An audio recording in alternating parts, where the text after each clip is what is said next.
महिला सशक्तिकरण, माँ बहन और बेटियों का कल्याण, उनको न्याय मिले, वो आगे बढ़ सके, इसके लिए बरसों पहले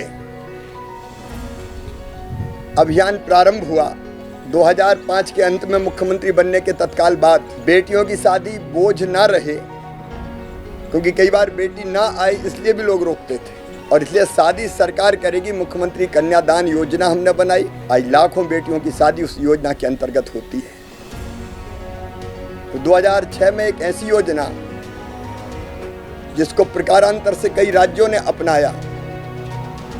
मन में मेरे यही भाव था कि बेटी बोझ नहीं है, वरदान है, और केवल कहने से नहीं होता।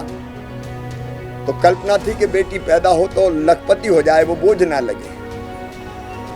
इसलिए लाडली लक्ष्मी योजना बनाई।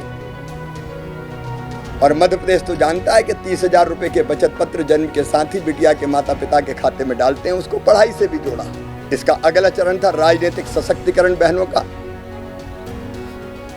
और यह भी मैंने लगभग 2007-8 में किया।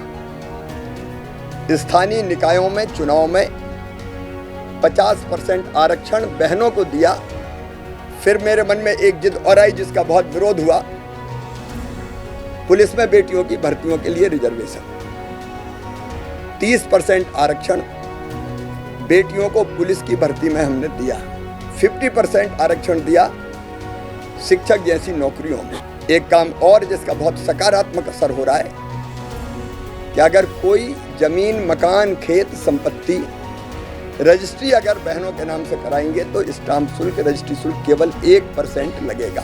बहनों के लिए और कई योजनाएं थी। बेटियों को साइकिल हो, या बेटा बेटी के जन्म के पहले मजदूर बहन को 4,000 रुपया हो, जन्म के बाद 12,000 रुपया हो, ताकि बेटा बेटी को जन्म देने के बाद वो आराम कर सके। बहुत महत्वपूर्ण कड़ी जुड़ रही है, वह मुख्यमंत्री लाडली बहना योजना।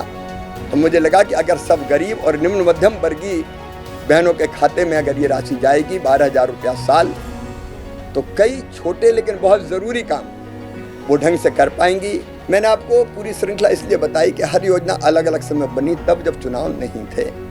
ये मेरे अंतर आत्मा से निकली योजना है, कोई चुनाव को देख के बनाई गई योजना नहीं है।